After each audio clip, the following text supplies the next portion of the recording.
하버드 대학의 정신의학 및 의료인문학 교수이며 사회와 윤리에 대한 저명한 연구가인 로버트 콜스라는 분이 고등교육신문 Chronicle of Higher Education이라고 하는 신문에 지성과 성품의 불균형이라고 하는 기사를 발표했습니다.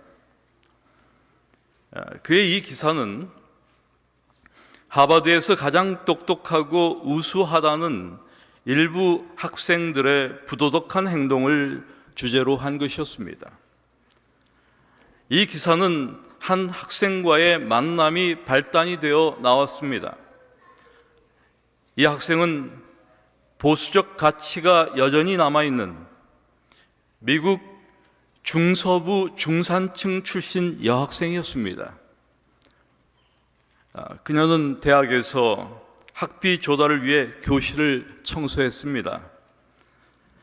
이 여학생이 콜스 교수에게 보고한 바에 따르면 함께 수업을 듣는 학생들은 경제 수준이 낮다는 이유로 그녀를 일말의 예의나 존중도 없이 매번 함부로 대하고 때론 거칠고 야비하게 굴 때도 많았다고 했습니다.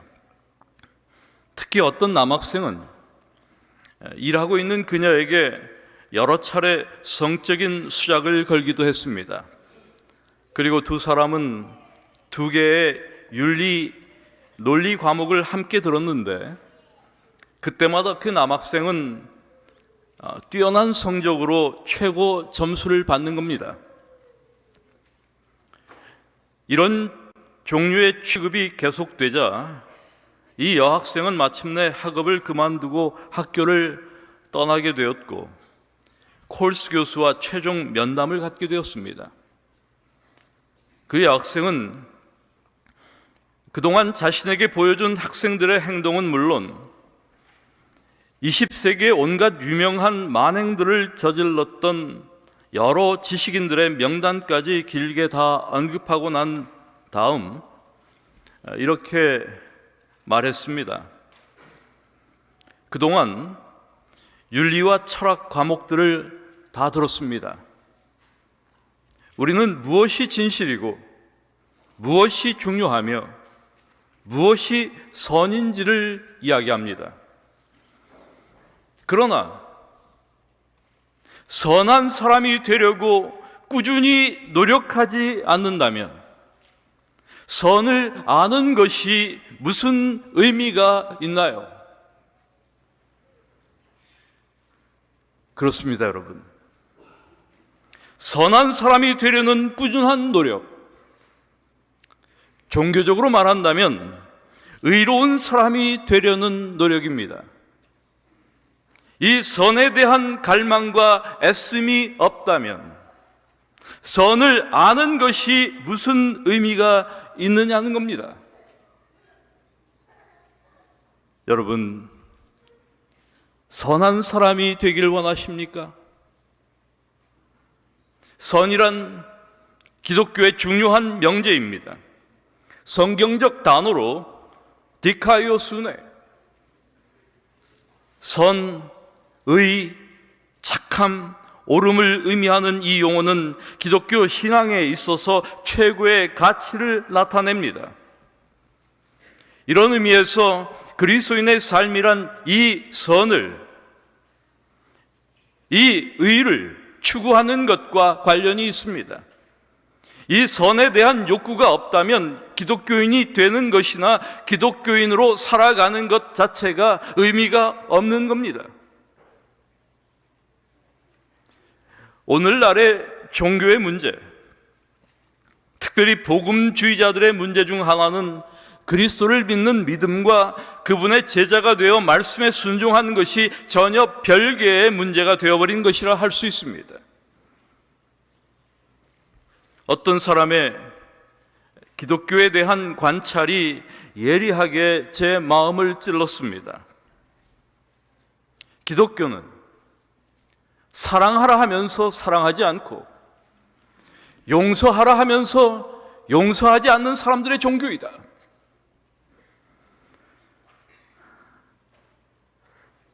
마음이 몹시 찔렸습니다. 믿는 것과 사는 것이 다른 종교, 믿음과 순종이 분리된 신앙, 어쩌면 이것은 인간이 율법을 지켜 구원받는 것이 아님을 알기에 율법을 지켜야 할 다른 이유가 없어 보이기 때문이 아닌가 하는 생각도 들었습니다. 더 이상 선한 사람이 되려 하지 않는다는 겁니다. 믿음과 행함의 불균형이 너무 심화된 우리의 형편이 아닌가. 사실 아무도 악을 위한 악을 원하는 사람은 없습니다. 불행히도 그것을 필요 악으로 받아들일 뿐입니다. 우리는 마음으로 선을 원하나 몸은 악에 익숙해져 있습니다.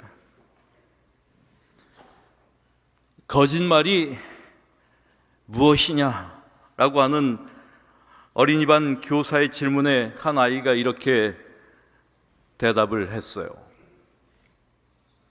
선생님, 거짓말은 하나님이 싫어하시는 것이지만 곤란할 때는 아주 도움이 돼요. 여러분, 이것이 우리의 삶의 방식이며 현실입니다. 이것이 오늘날의 기독교입니다. 악과의 싸움과 절대적 선의 추구를 포기한 기독교의 모습입니다. 그러나 이것이 진정 기독교인가? 이것이 진정 그리스도인의 선인지, 이것이 그리스도께서 말씀하시는 그분의 종교의 모습일까? 예수님께서는 이렇게 말씀하셨습니다. 내가 너희에게 이르노니 너희 의가 서기관과 바리새인보다 더 낫지 못하면 결단코 천국에 들어가지 못하리라. 이렇게 예수님께서는 더 나은 의에 대하여 말씀하심으로 그분의 종교의 성격을 말씀하시는 것입니다. 그리스도를 통하여 나타난 종교, 그분의 종교는 바리새인들이나 서기관들이 만들어낸 종교와는 근본적으로 다른 것입니다. 그들이 만든 종교는 형식적이고 위선적인 종교였습니다. 그들이 만든 의란 외형적인 인간의 행위였습니다. 그러나 예수님의 종교의 의는 외형적인 인간의 행위를 넘어선 것이었습니다. 그분의 의는 인간 행동 자체가 아니라 인간 행동의 근원을 다루시는 것이었습니다. 예수님은 누구보다도 인간에 대한 깊은 이해를 갖고 계셨습니다. 인간의 선함은 인간의 외면적 행동이 아니라 인간의 행동의 근원에 있다는 사실을 알고 계셨습니다. 사람들은 그렇게 생각하지 않지만 예수님은 인간 실존의 문제가 잘못된 행동에 있는 것이 아니라 내적 근원에 있음을 알고 계셨습니다. 밖으로 나타난 것은 단지 증상일 뿐입니다. 그래서 예수님께서는 마음에 쌓은 선에서 선을 내고 쌓은 악에서 악을 낸다고 말씀하셨습니다. 그러므로 행동의 근원을 살피는 것이야말로 우리의 의가 서기관과 바리새인보다 더 나아야 한다는 그분의 말씀의 골자입니다. 그리고 예수님은 산상수훈을 비롯한 여러 복음서의 말씀과 비유들을 통하여 바로 이 문제를 다루셨습니다. 서기관과 바리새인의 의보다 나은 의가 무엇인지, 그리스도의 종교의 본질이 무엇인지, 우리가 변화의 목표로 삼아야 하는 것이 무엇인지를 보여주셨습니다. 우리의 선함과 종교적 진실성을 가름하는 그 표시는 무엇인지, 그리고 언제 우리의 선함이 드러나는지, 무엇을 통하여 드러나는지, 참된 종교는 무엇인지, 이런 것들을 주님은 다루신 것입니다. 오늘 이 시간 우리는 예수님의 말씀들을 통하여 이런 문제들에 대하여 함께 생각해 보고자 하는 것입니다. 읽을 때마다 마음에 여러 가지 생각을 하게 하는 예수님의 비유가 있습니다. 첫째는 마태복음 25장 31절 이하의 양과 염소를 구별하는 심판의 장면에 대한 비유입니다. 예수님께서 영광으로 모든 천사와 함께 오셔서 영광의 보좌에 앉아 모든 민족을 양과 염소를 분별하는 것 같이 양은 오른편에 염소는 왼편에 두신다는 비유입니다. 그리고 예수님은 오른편에 있는 양의 무리들을 향하여 말씀하십니다. 내가 줄일 때 먹을 것을 주었고 목마를 때 마시게 하였고 나그네 되었을 때 영접하였고 벗었을 때 옷을 입혔고 병들었을 때 돌아보았다. 너희가 여기 내 형제 중에 지극히 작은 자에게 한 것이 나에게 한 것이다. 여러분은 이 비유를 어떻게 생각하십니까? 이 비유가 마음에 드십니까? 사실 제가 이 비유를 처음 이렇게 대할 때 그렇게 썩 마음에 드는 비유가 아니었습니다. 재림 신자로서 그리 환영할 만한 비유가 아니었어요. 우리는 사실 이런 칭찬을 기대할지 모릅니다. 너희는 안식일을 참 잘 지켰다. 진리대로 사느라고 애썼다. 11조 참 잘 드렸다. 교회 일 정말 많이 했다. 뭐 또 좋은 것만 먹고 살았다. 그런데 예수님의 칭찬은 이런 종교적인 우리의 행위에 대한 언급이 아닙니다. 이것은 전혀 기대 밖의 이야기입니다. 실망스러운 칭찬이에요. 그러나 부인할 수 없는 것이 있어요. 이 비유는 하나님 앞에 드러난 우리의 선과 의의 결과가 무엇인가를 보여주는 것입니다. 기독교 신앙의 본질이 무엇인지를 보여주는 그런 비유란 뜻입니다. 어쩌면 예수님의 비유를 듣는 바리새인들이나 서기관들 역시 같은 기분이었을지 모릅니다. 예수님의 말씀은 그들이 중요하다고 여기는 것과는 전혀 다른 것이었습니다. 그러나 이것이 천국에 들어가는 의의 핵심입니다. 서기관과 바리새인보다 더 나은 의가 바로 이것입니다. 또 하나의 그리스도 종교의 본질적 정신을 밝히는 비유가 있어요. 우리가 잘 아는 비유입니다. 누가복음 10장 25절부터 37절의 선한 사마리아인의 비유입니다. 이 비유의 핵심은 무엇일까? 우리는 종종 이 비유의 핵심을 놓칩니다. 우리는 이 비유를 우화적으로 해석하는 경향이 있어요. 이 비유에 등장하는 강도 만난 자는 우리이고 선한 사마리아인은 예수님을 상징하는 것 이런 식으로 생각하는 것이죠. 비유의 시작은 이렇습니다. 어떤 사람이 예루살렘에서 여리고로 내려가다가 강도를 만나매 강도들이 그 옷을 벗기고 때려 거의 죽은 것을 버리고 갔더라. 마침 한 제사장이 그 길로 내려가다가 그를 보고 피하여 지나가고. 여러분, 이 비유의 핵심은 31절에 나오는 마침이란 단어입니다. 마침. by chance, 우연히.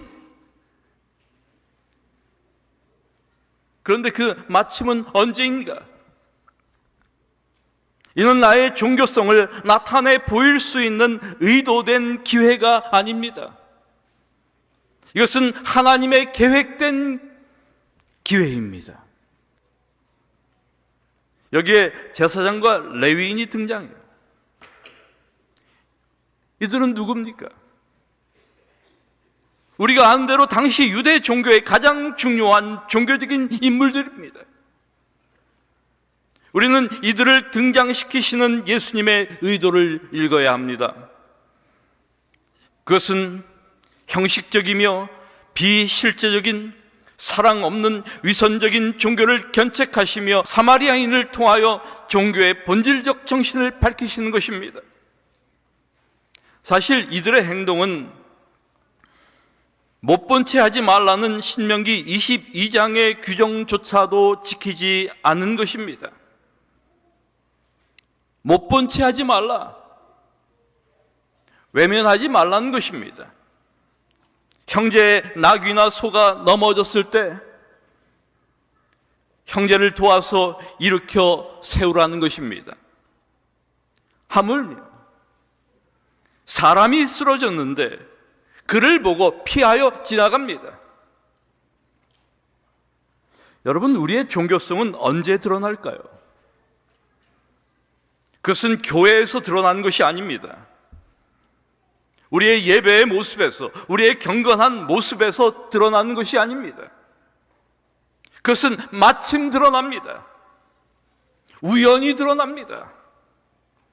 평소에 우리는 언제나 우아한 신앙의 모습을 보일 수 있을지 모릅니다. 그러나 그것으로 충분치 않습니다.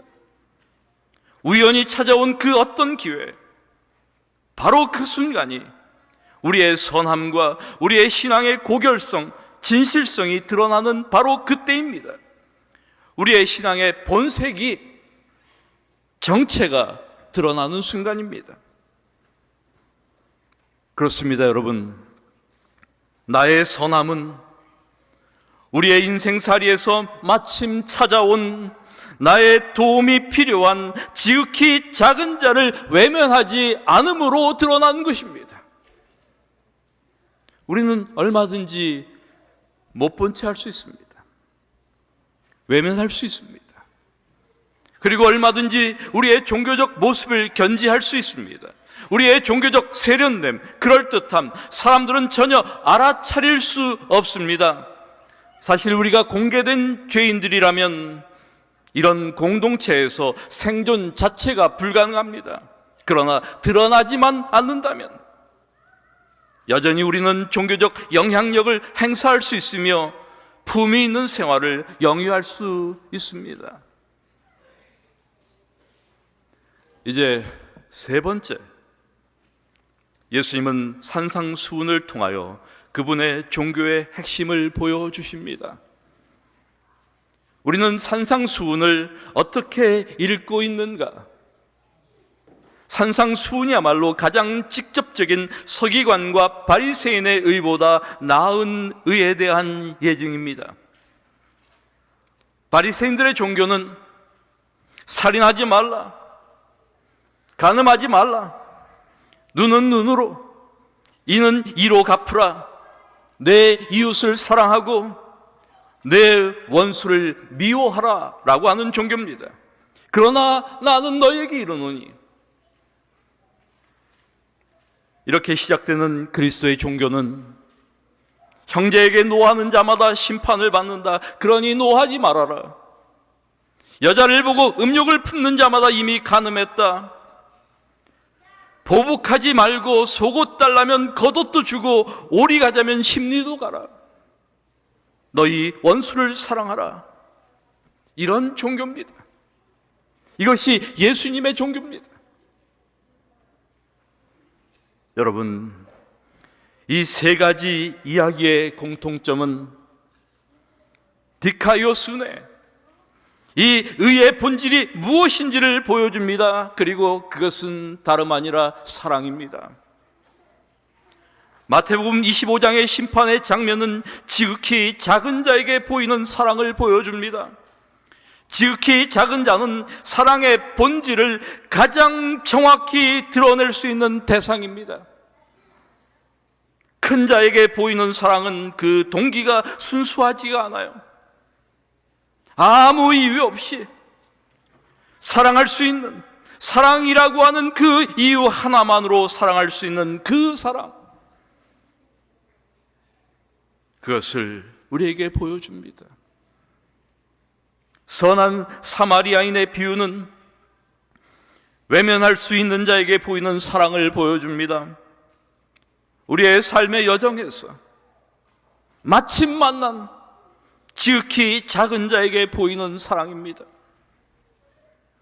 산상수훈의 한 부분인 마태복음 5장 20절부터 48절의 모든 예는 또한 사랑에 대한 예화입니다.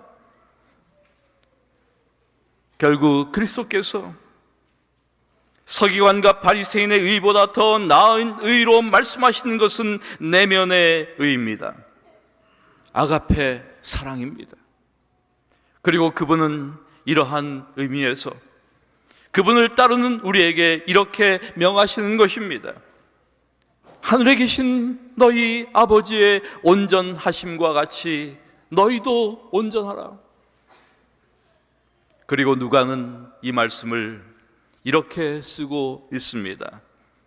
너희 아버지의 자비하심과 같이 너희도 자비하라.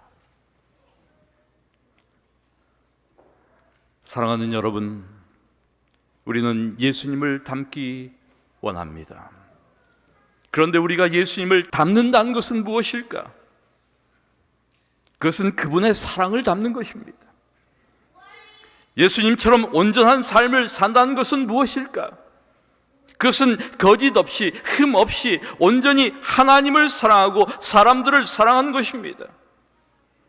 우리가 변화의 목표로 삼아야 하는 것은 우리 영혼의 내면의 것들입니다.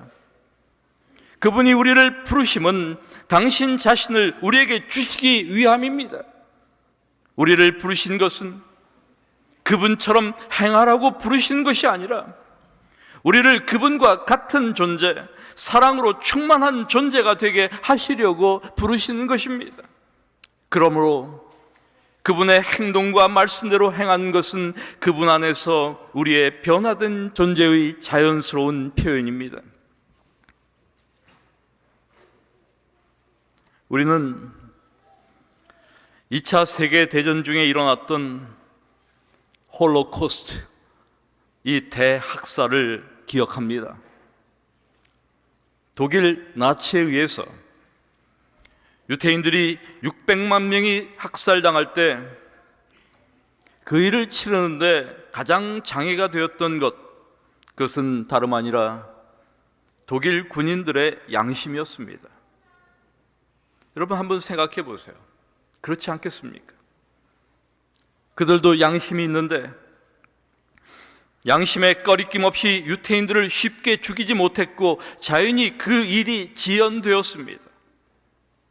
그래서 독일은 유태인들을 학살하는 독일 군인의 양심을 편케하기 위한 고도의 심리전을 전개하였습니다. 그것은 유태인을 잡아가둔 포로 수용소의 화장실을 의도적으로 짓지 않는 겁니다. 3만 2천 명이 수용되어 있던 여자 포로 수용소의 화장실이 단 한 동밖에 없었습니다.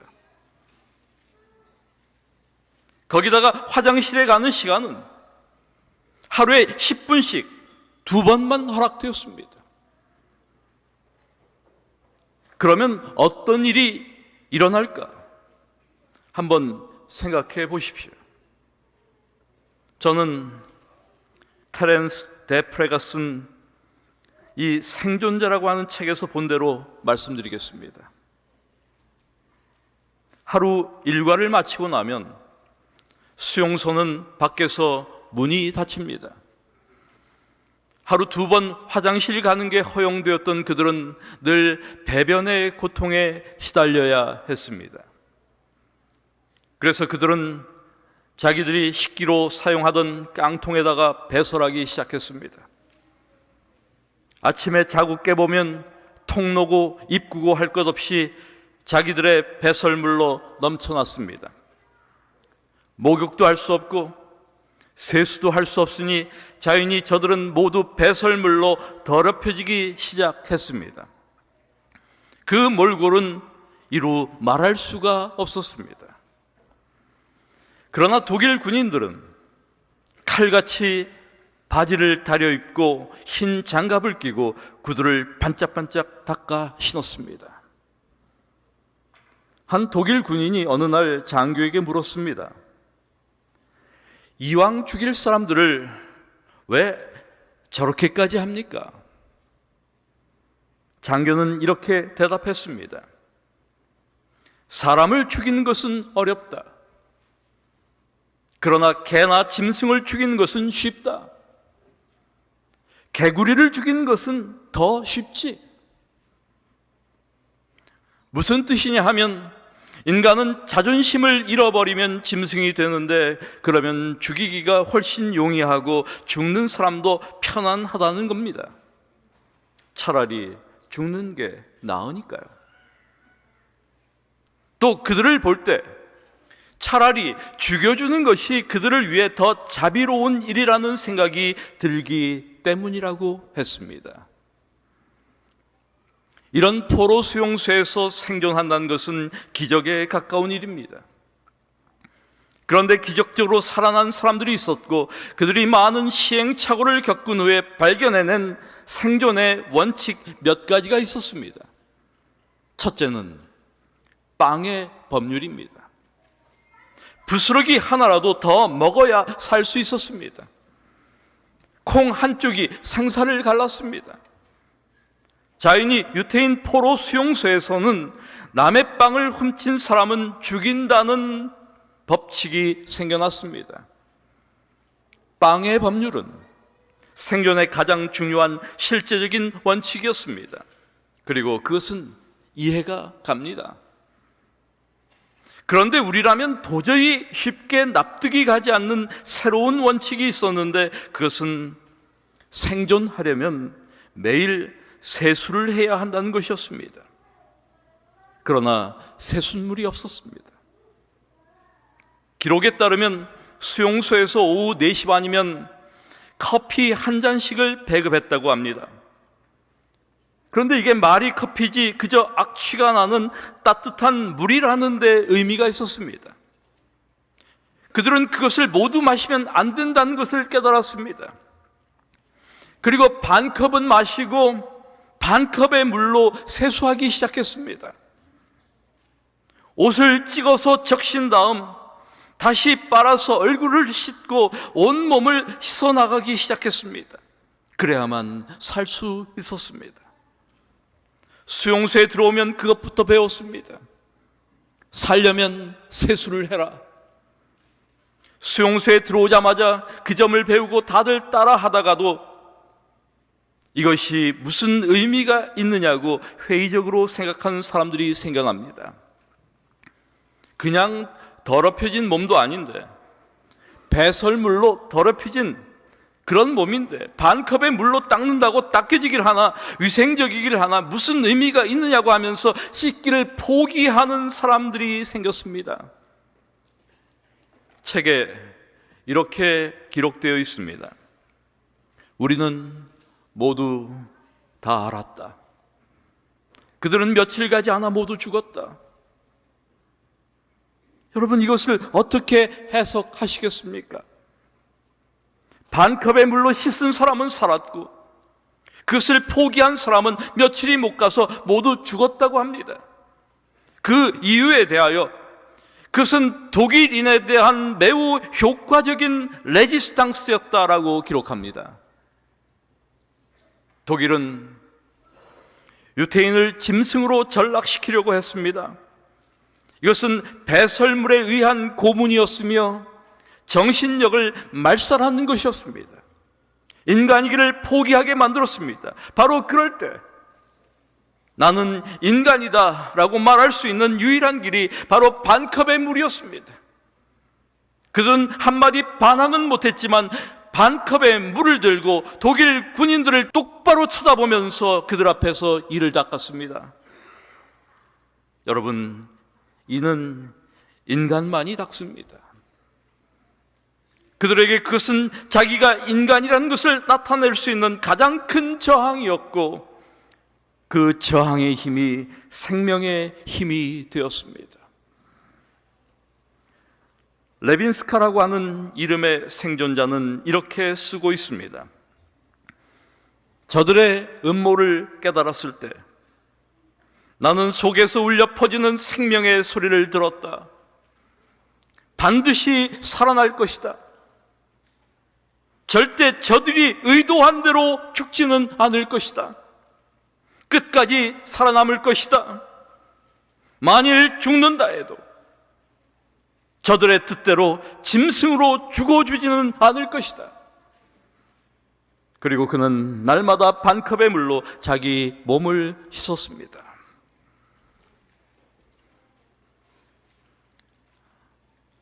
여러분, 상상하기조차 힘든 극한 상황에서도 인간의 존엄과 생명의 불꽃을 보존하려는 불굴의 의지, 참다운 용기와 저항을 보여준 이 숭고한 이야기는 한때 오랫동안 고뇌했던 그리스도인 삶에 있어서 믿음과 행함이라는 문제에 탁월한 통찰과 영감을 제게 제공해 주었습니다. 그렇습니다, 여러분. 우리는 타고나기를 죄인입니다. 세상의 바탕이 죄악입니다. 우리는 배설물로 더럽혀진 것과 같이 형편없이 더럽혀지고 있습니다. 지금 우리가 죄와 싸우는 것은 반컵의 물을 들고 싸우는 것과 다를 바가 없습니다. 그래도 싸워야 합니다. 그것이 그리스도입니다. 여러분, 의롭게 사는 것은 어려운 일입니다. 그러나 우리는 그렇게 살아야 합니다. 그것이 그리스도인이 사는 법입니다. 이것이 그리스도인의 존엄성을 잃어버리지 않고 사는 법입니다. 어떤 완전주의자들의 주장처럼 우리가 완전히 의롭게 되어 천국에 가자고 그렇게 하는 것이 아닙니다. 비록 넘어지는 순간이 있다고 해도 관계없습니다. 우리는 그리스도인이기를 한순간도 포기할 수 없는 겁니다. 인간이기를 포기하고 죽어줄 수 없는 것처럼 우리는 그리스도인이기를 포기하고 사탄 앞에 굴복하여 죽을 수 없는 겁니다.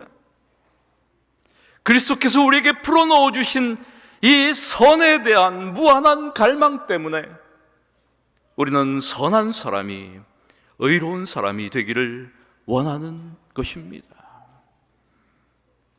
사랑하는 여러분, 우리 안에 울려 퍼지는 이 생명의 소리를 들어야 합니다. 선에 대한 그 갈망, 의를 추구하는 그 간절한 염원, 이것은 그리스도 안에 있는 우리의 영혼에 하나님께서 새롭게 창조하신 것들입니다.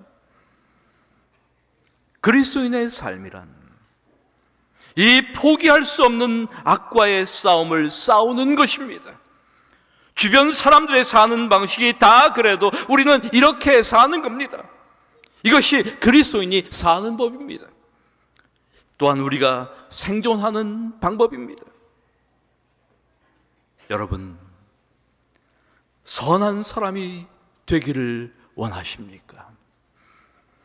그렇지 않다면 선이신 그리스도를 아는 것이 무슨 의미가 있겠습니까? 죄와 악과 싸우지 않는다면 그리스도로 사는 것이 무슨 의미가 있겠습니까? 말씀을 마칩니다.